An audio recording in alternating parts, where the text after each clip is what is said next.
Parfait. Eh bien, merci beaucoup. Dans quelques minutes, tu auras terminé. Mais avant ça, il reste une session, peut-être la meilleure de la journée. Alors, j'en ai parlé ce matin déjà. Vous vous souvenez, si vous étiez avec nous ce matin, au lancement de cette conférence, j'ai expliqué que prendre de bonnes décisions, c'est essentiel. Prendre de bonnes décisions, c'est important pour vous, personnellement, mais également professionnellement. Nous avons décidé d'inviter un expert, une sommité mondiale sur le sujet. J'ai l'immense plaisir de terminer cette journée avec Hilke Plasman et Michael Platt, et je vais céder la parole à Ted, qui va modérer cette dernière session et qui va d'abord présenter nos invités.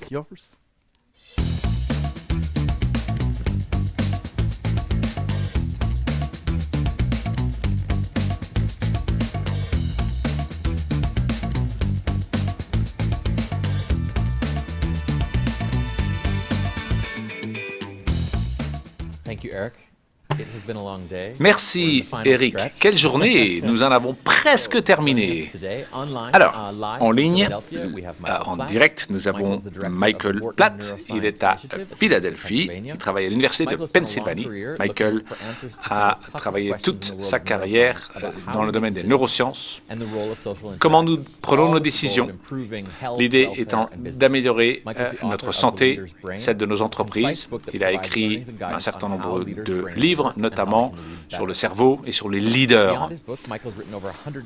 Il a écrit dans de nombreux documents de journaux de recherche. Je sais qu'il est tôt pour vous encore. Bonjour.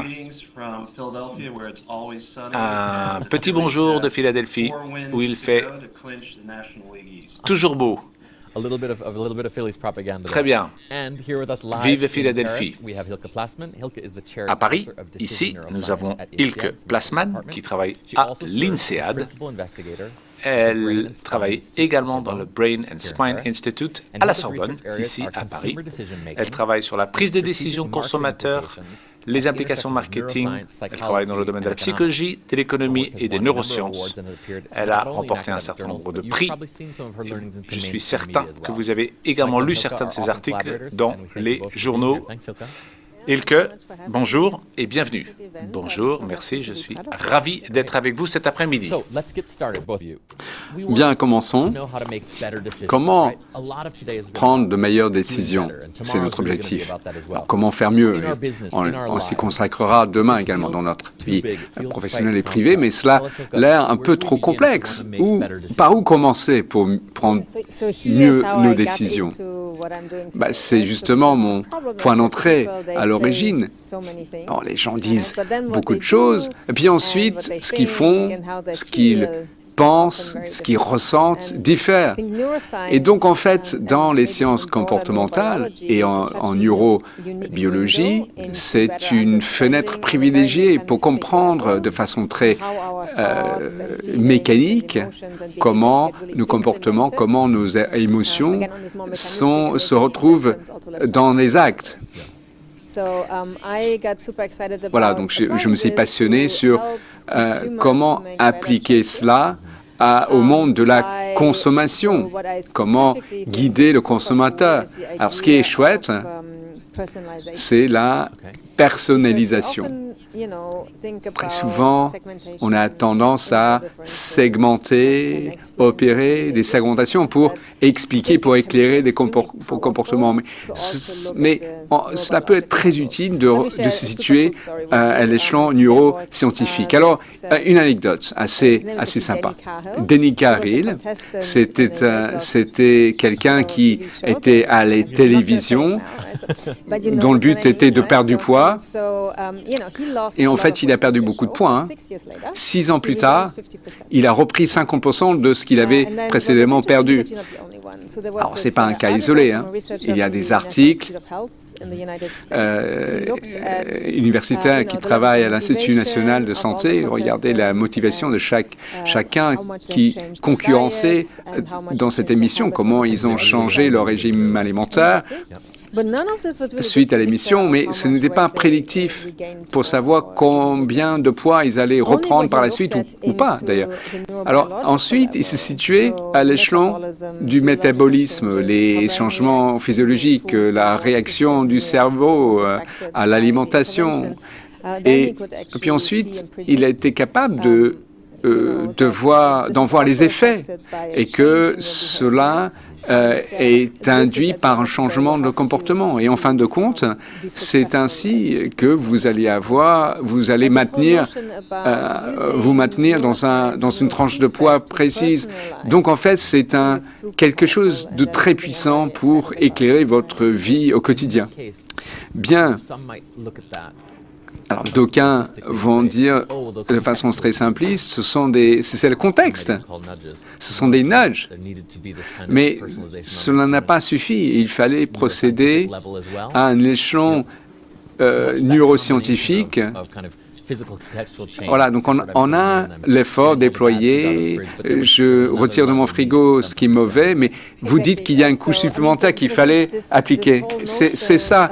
Et donc toute cette idée sur la personnalisation et un traitement médicamenteux précis,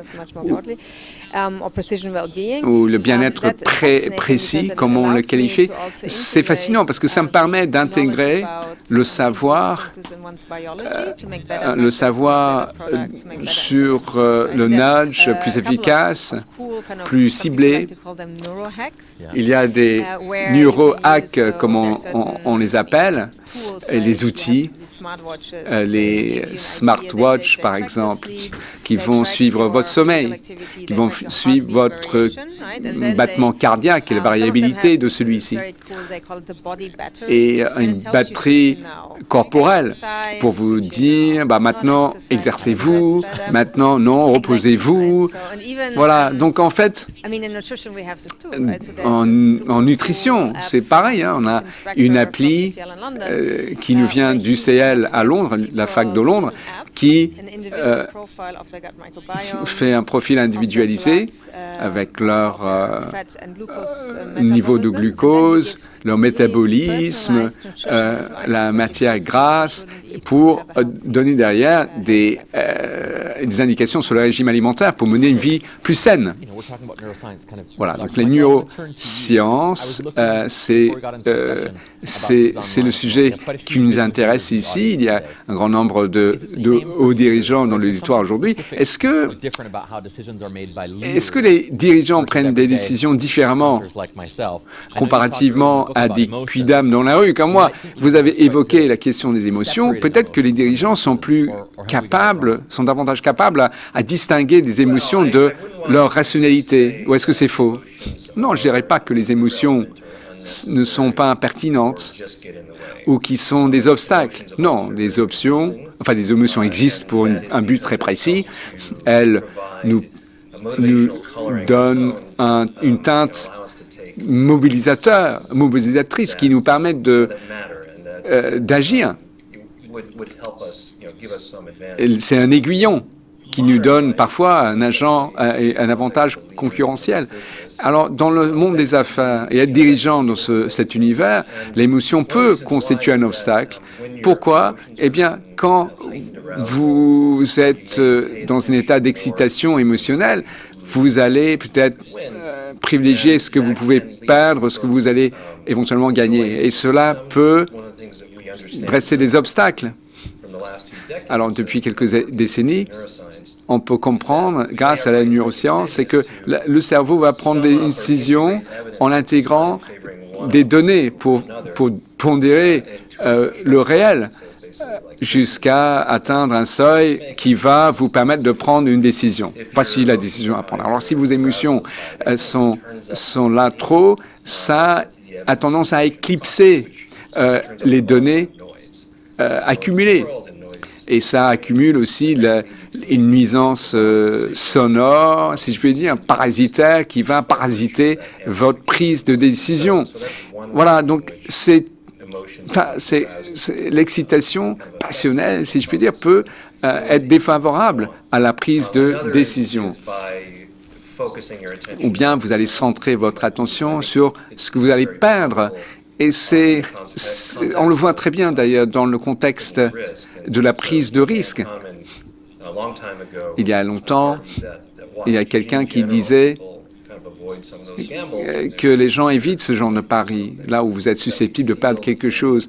Et vous le faites parce que vous ressentez la perte, ou bien au contraire, le plaisir de la victoire. C'est une idée qu'on peut envisager, c'est un modèle, mais il y a un autre modèle qui consiste à dire que les gens préfèrent le statu quo, qui n'aiment pas le changement. Mais en fait, les deux sont valables. Vous ne pouvez pas le voir dans les décisions proprement dites, mais dans un cerveau, on peut le voir. Les gens accordent davantage le privilège à ce qu'ils vont perdre, et d'autres, au contraire, vont rejeter toute possibilité pour rester tel quel. Mais sur le plaisir, se centrer sur le désir, sur le plaisir ou sur la perte, vous pouvez suivre cela, là où les gens dirigent leur regard, s'ils sont davantage anxieux, ils vont s'attacher à l'objet de leur perte, de leur plaisir. Le centre de notre attention, c'est le centre de ce que l'on recherche. Donc, si vous êtes attentif à ce que vous pouvez perdre, cela va piloter votre attention, mais cela va changer le tableau du monde, si je puis dire, pour vous. Nous l'avons fait. Si, par exemple, on met en exergue les gains, eh bien, le tableau s'illumine et les gens les regardent et ça accumule davantage d'émotions qui leur forcent la main sur le pari, sur la prise de risque et inversement. Donc, en fait, c'est un trait que nous avons, mais tout est fonction de votre état émotionnel et votre environnement. Et cela peut être dans les arbitrages que l'on peut faire. Alors, vous possédez quelque chose et je ne sais pas, un gobelet qui coûte rien, mais vous le possédez, vous ne pouvez pas y renoncer. Et donc, c'est intéressant, ces voies de recherche. Et donc, si on peut être plus mesuré, plus modéré, plus apaisé, prendre des décisions de façon apaisée, cela vous permet d'avoir davantage d'informations pour retirer ce biais dans la prise de décision. On peut envisager les émotions différemment. On peut y revenir si vous le souhaitez. Mais deux questions, s'il vous plaît. Alors, ces biais, ces sciences comportementales, c'est un savoir. Vous pouvez le savoir peut-être, c'est une chose. Mais c'en est une autre de les manipuler dans un labo. Alors, question qui en découle. Un dirigeant, comment peut-il agir sur lui-même pour voir les avantages dans une prise de décision? Alors, cette action sur soi, c'est une chose, mais comment en faire de même auprès de leurs équipes? Il y a deux ou trois choses que je pourrais préconiser. Cameron, notamment. Phillips ont regardé cela. Une action au labo, avec l'interaction avec une machine et agir sur la bourse, par exemple. S'ils sont attentifs à chaque perte et chaque gain, c'est un peu comme un novice qui va faire beaucoup de mauvais choix. En revanche, si vous leur dites non, réfléchissez comme un trader. C'est votre activité professionnelle. Je gère l'argent de l'autre tout le temps. C'est pas ce qui se passe à l'instant T, c'est le long terme. Et à ce moment-là, ils vont réguler, ils vont baisser cette nuisance sonore émotionnelle. Et voilà, donc ça réduit cette attention fixée sur les pertes. Et donc, en fait, ça donne des meilleures décisions. Et cette régulation prend du temps, ça tend à affaiblir l'incidence émotionnelle. Et là, vous vous attachez aux faits. Et en fait, ça nous amène sur la question de l'attention. Je l'ai évoqué à l'instant. Hilke l'a dit, on n'a aucun accès au bavardage des neurones excités dans le cerveau, et très certainement pas le mode opératoire qui les relie. Et donc la neuroscience nous donne une fenêtre sur ce qui se passe à l'intérieur de nos crânes respectifs. Alors là, je le dis, hein, nos choix sont pilotés par des procédés dont nous sommes inconscients. Mais l'attention, là, nous sommes sans maître dans une certaine mesure. Et donc, si par exemple, vous vous trouvez dans une situation où les gains sont importants, vous pouvez centrer sur les avantages, sur ces gains, sur ce qui peut advenir positivement et qui pourrait influencer favorablement votre sort personnel ou le sort de votre société. Et cela peut amplifier la chose, vous permettant de prendre une décision idoine. Donc en fait, l'attention, c'est vraiment une puissance assez intéressante. Donc c'est une régulation et fixer l'attention. Alors 50% de l'auditoire ce sont des dirigeants, ils dirigent des équipes. Hein. Je ne sais pas si vous l'avez vu à l'écran. Donc nous allons orienter notre propos vers ce public, comment ils peuvent s'auto-réguler. Et voilà, mais le mandat d'un dirigeant, c'est mobiliser une équipe pour être créatif, innovateur. Alors, qu'est-ce que vous avez appris en la matière ? Les dirigeants, comment ils peuvent mobiliser leurs équipes, leur permettre de puiser dans leur attention, dans leur créativité. Bon, il y a plusieurs choses.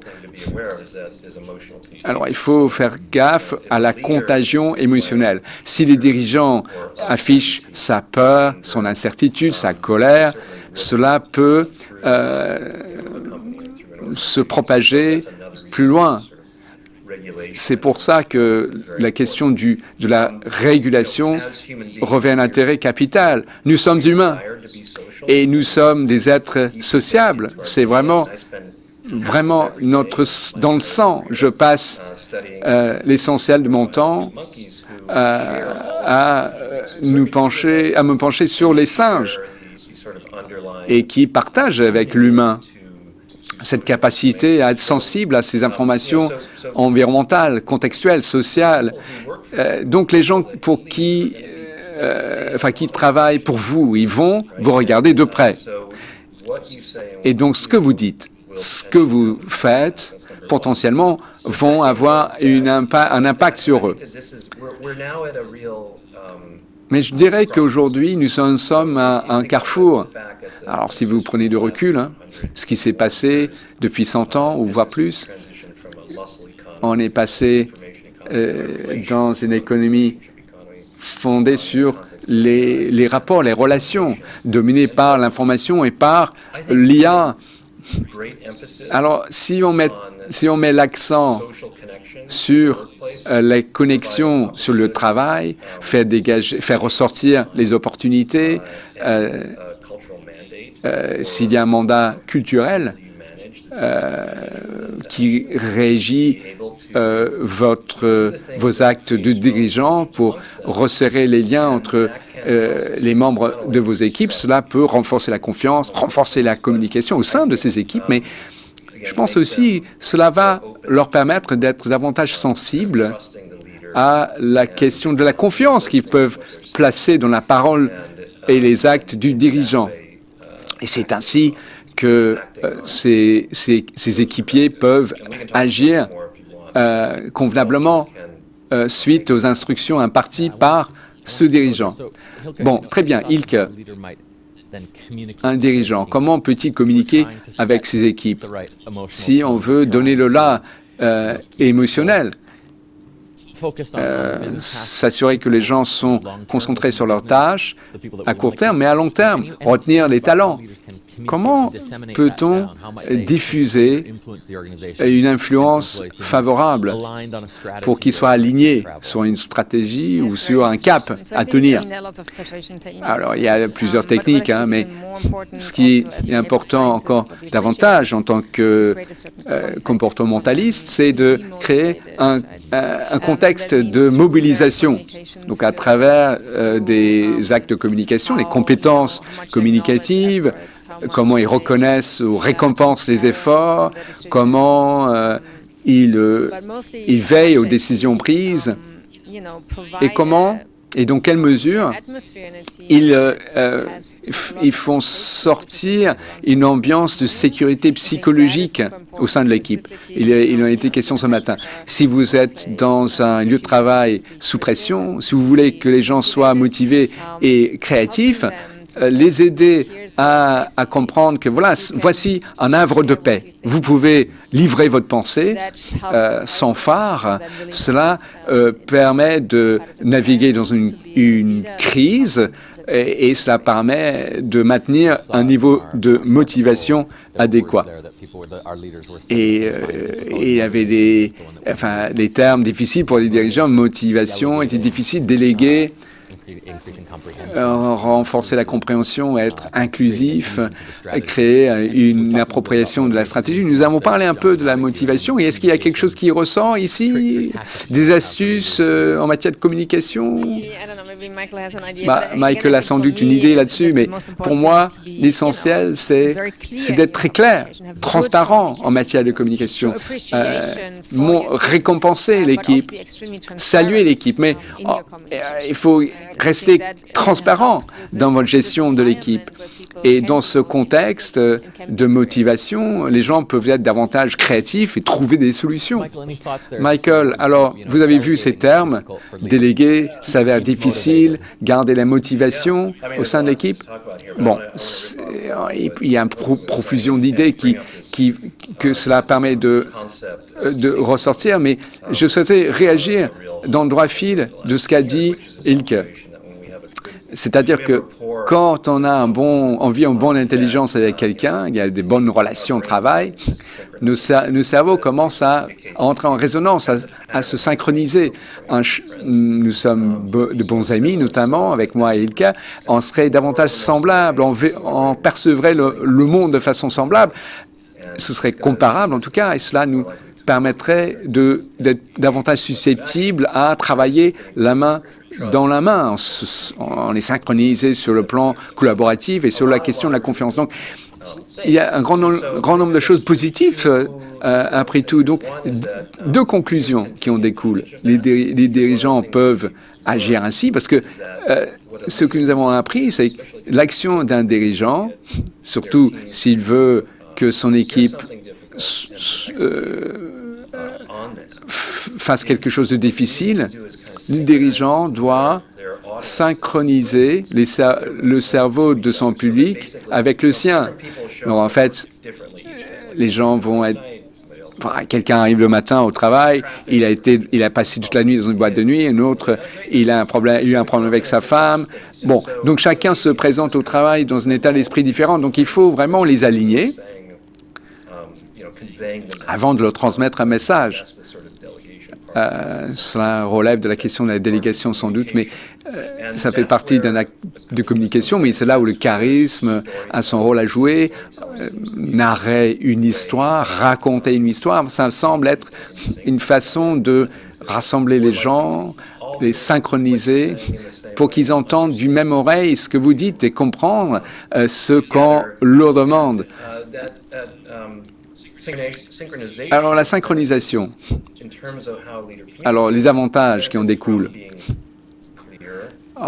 Cela permet d'être clair, être simple, franc.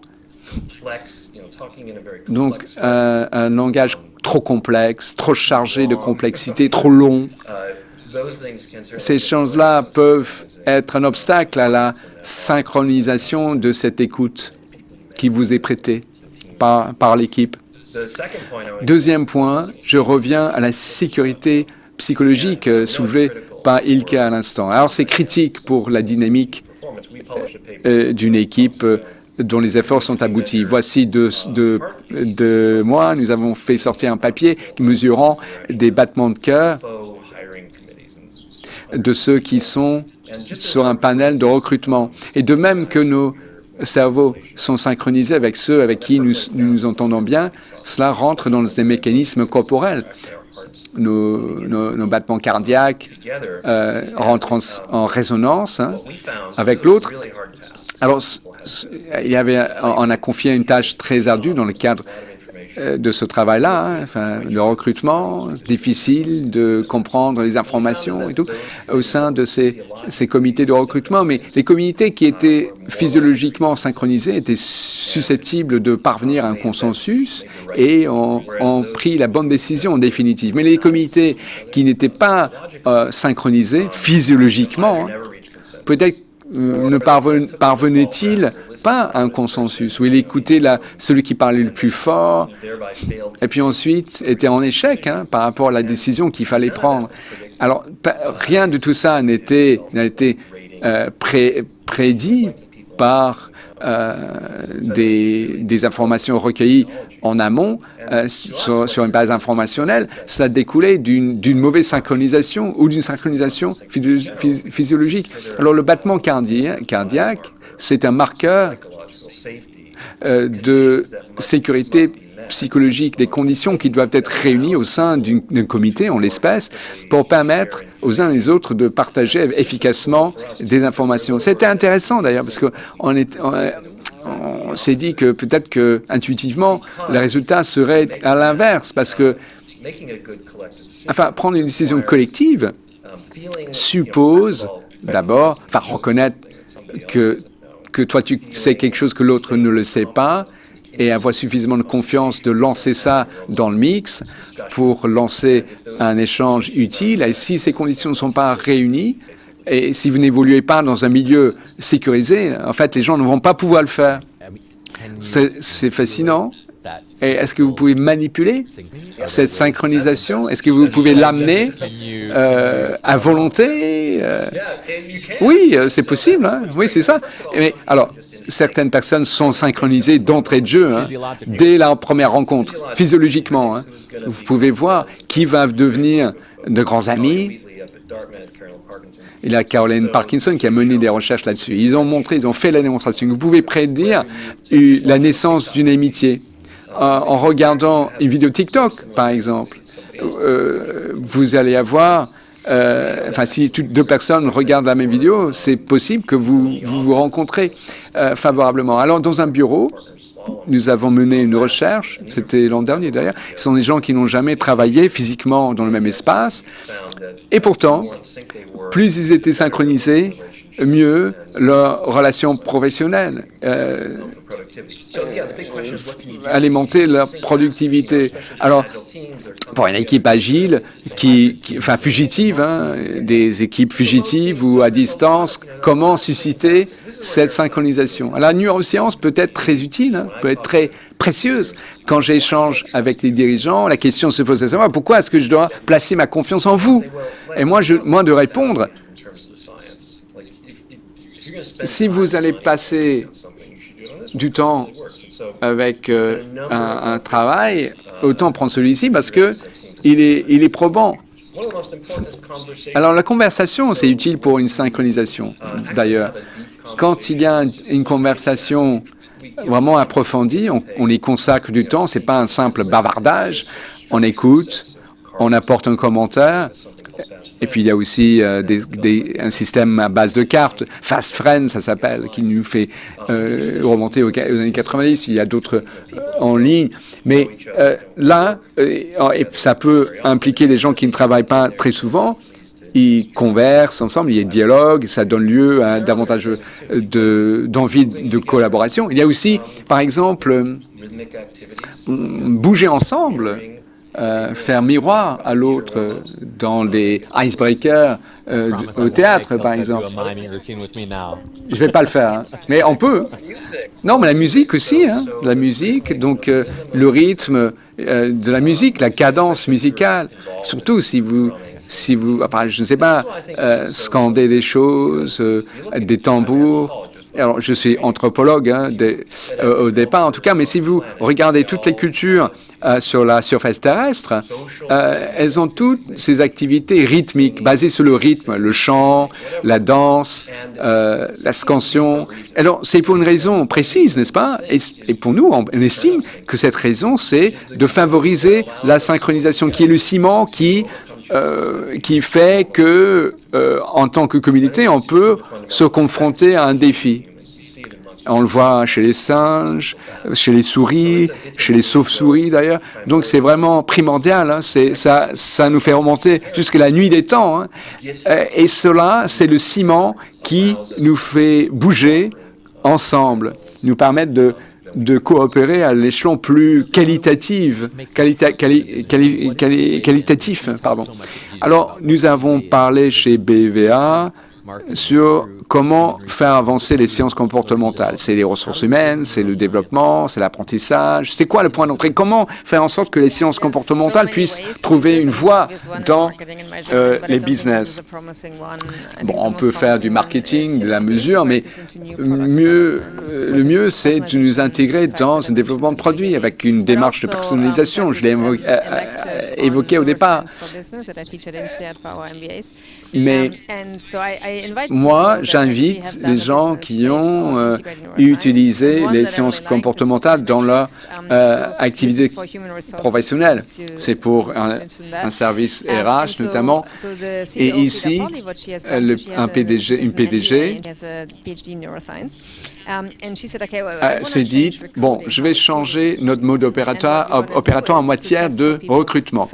Je veux voir les communications douces des gens, les compétences douces. Il ne s'agit pas d'être expert, non. Ce que je recherche, enfin, est-ce que vous êtes susceptible d'être bon dirigeant? Donc voilà, et elle prend des tâches issues de la neuropsy, elle fait jouer des jeux à des recrues potentielles pour ensuite les observer. Il y a moins de biais de genre et de sexe que d'autres, comparativement à d'autres tests qui sont menés. Elle applique des modèles de l'IA, notamment sur l'ensemble de données qu'elle est capable de recueillir. Donc c'est une solution RH qui, ma foi, est très fonctionnelle. Alors, vous n'êtes pas sans savoir. Demain, nous allons porter l'accent, dans le cadre de cet événement, sur l'IA. Alors, vous connaissez très bien la neuroscience, vous menez un travail auprès de vos clients commerciaux et au labo. Comment favoriser la prise de décision en adossant ce processus sur l'IA. Alors, une réflexion? Oui, la neuroscience et l'IA, ce sont des sciences sœurs. La science computationnelle entretiennent un lien d'intimité avec les sciences comportementales. Mais l'IA dit, on va faire en sorte que nos modèles soient plausibles sur le plan biologique. Alors comment les faire mieux travailler ensemble? C'est la question. Et la neuroscience peut permettre à l'IA de devenir plus intelligente quand il s'agit d'intégrer des procédés complexes, les émotions, à titre d'exemple. Mais quelque chose qui n'a jamais marché, mais ce qui était intéressant, c'était l'idée que pour des voitures autonomes, si nous pouvions y mettre de l'intuition humaine, parce qu'on veut que les voitures autonomes soient plus intelligentes que nous, regardez les routes de Londres, de Paris, les voitures autonomes ne vont pas marcher parce qu'il y a des milliards de personnes qui croisent devant elles. Mais nous, on peut lire en tant qu'automobiliste, on peut lire l'intention de l'autre qui est susceptible de passer devant nous quand nous sommes au volant. Et donc, en fait, ils voulaient intégrer à l'algorithme une intuition quasi humaine. Et c'était intéressant de savoir comment on peut s'appuyer sur la neuroscience pour rendre l'IA plus intelligente. Alors, des opportunités pour la neuroscience, mettre à l'unisson les sciences comportementales et la neuroscience pour une meilleure prise de décision. Nous le faisons actuellement dans le marketing. Nous avons des modèles de fusion qui permettent de voir une pub cadre par cadre pour regarder les informations auditives et fondées sur l'image.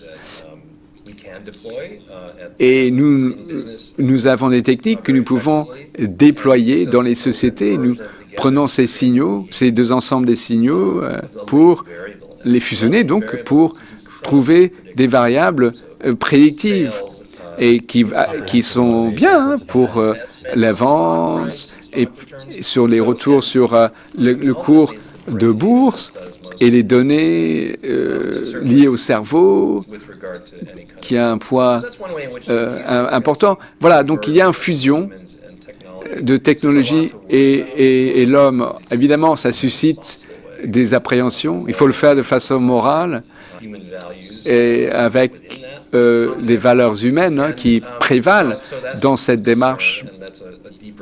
Mais bon, la moralité, c'est un dialogue qu'il faut mener à un niveau beaucoup plus profond. Mais le secrétaire du Trésor a dit ceci. L'IA, c'est vraiment important. Et l'intelligence de ces systèmes dépasse déjà l'homme. Et ça s'améliore. Et par exemple, je ne sais pas, dans les soins de santé, par exemple, on estime que l'IA profère un retour plus marqué par la compassion qu'un médecin qui saisit quelque chose à l'ordinateur sans vous prêter la moindre attention.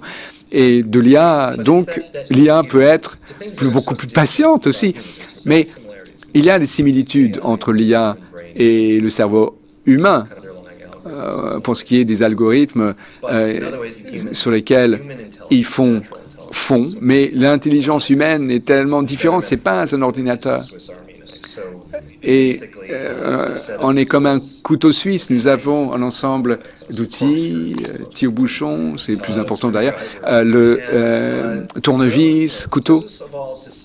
Et en fait, on utilise ces outils pour remédier à des problèmes fondamentaux. L'essentiel des études, ces outils découlent de problèmes avec lesquels nos ancêtres devaient lutter, ne serait-ce que pour les forger au départ. Donc, l'intelligence émotionnelle, comment nous évaluons un risque, on doit les garder affûtés pour que ce soit fonctionnel. Donc, moi, j'accorderais mon attention là-dessus si j'étais dirigeant. C'est très important, surtout dans la sphère émotionnelle, parce que les gens ils ont peur. Les gens ont peur parce qu'ils craignent le chômage ou des troubles, des problèmes, ce qui advient, n'est-ce pas, à la vitesse de la lumière. Nos cerveaux suivent les saisons qui sont autrement moins rapides que la lumière. Alors, vous ne devez pas avoir des attentes trop élevées pour comment l'humain va réagir à l'avènement de l'IA. Mais, in fine, si vous remplissiez tous les êtres humains, qui va acheter votre Camelot au fond, ce serait un échec. À moins que les machines deviennent consommatrices à leur tour. Bon, très utile. Alors, si vous voulez apprendre davantage, si vous voulez apprendre auprès de Michael et de Ilka, ils vont lancer une nouvelle manifestation en 2025. Vous avez du temps, vous avez un an. Donc voilà, c'est prévu l'an prochain, cet événement. Merci de nous avoir rejoints. Je sais que c'est tôt le matin chez vous, Michael, et merci Ilka de nous avoir rejoints. Avec grand plaisir. Merci Ilka. Salut, à bientôt. Merci Michael, merci à vous, c'est chouette. Voilà, donc Eric, c'est à toi pour les mots de clôture. Ouais, c'est ça. Bon, je vais faire simple.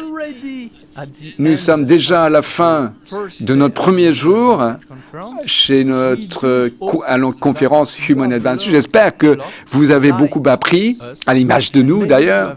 Peut-être avez-vous été inspiré et Ted me retrouve pour vous dire quelque chose sur la deuxième journée, parce que nous sommes au beau milieu de notre manifestation. Effectivement, c'est la mi-temps. Pour le Human Advantage, vous allez pouvoir vous reposer. Tu me dois un verre. Voilà, mais on va se retrouver tous demain matin. Nous commençons à 8h45, heure de Paris, pour le deuxième jour. L'accent, comme on l'a dit à l'instant, nous allons porter l'accent sur l'IA. Eric va se reposer demain un petit peu. J'ai quelqu'un qui va présenter à mes côtés demain, quelqu'un d'autre. Et nous allons commencer avec professeur Sibony, demain matin, un orateur de grande qualité. Deuxième jour, demain. Merci et à demain.